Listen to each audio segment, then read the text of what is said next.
On a réussi à avoir une loi complète qui, certes, ne résout pas tous les problèmes, qui, certes, ne va pas réduire à néant la haine sur Internet, mais qui dit une chose très claire, c'est que nous, la représentation nationale, non, nous ne renonçons pas, et oui, nous lutterons sans relâche contre la haine sur Internet.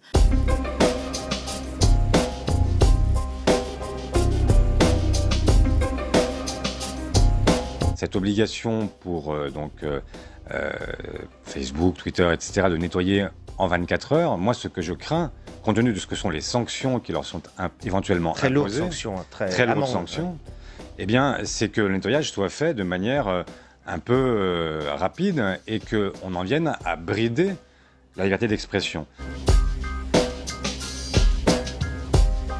Là, vous ouvrez la voie à une censure automatique, une censure algorithmique, une censure robotisée. Mon inquiétude supplémentaire, c'est qu'on passe à une pré-censure. Je crains que Facebook et compagnie, pour s'éviter des ennuis, vont éliminer, marginaliser, non référencés d'emblée, reléguer les contenus polémiques ou politiques. Qu'est-ce qu'un propos dans une situation qu'on a connue dernièrement, véritablement haineux, à partir du moment où le ton monte politiquement dans le pays? Qui décide de ce qui est agressif ou pas? Au nom de quels critères? Et nous vous donnerons des arguments une fois de plus, où dans d'autres pays, notamment de l'autre côté des Pyrénées, Facebook s'est permis de censurer une grande formation politique. C'est là des sujets de fond. Et donc vous donnez ça à des groupes privés.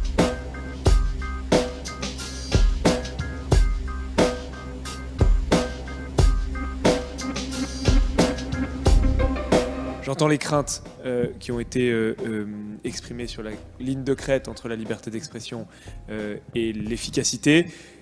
Je ne les partage pas. Je pense que nous avons beaucoup travaillé sur ce texte, y compris avec le Conseil d'État qui a veillé à ce que nous ayons un certain équilibre. Et je pense que nous atteignons avec le texte actuel cet équilibre. Il faudra évaluer l'application de ce texte. Il faudra corriger s'il le faut.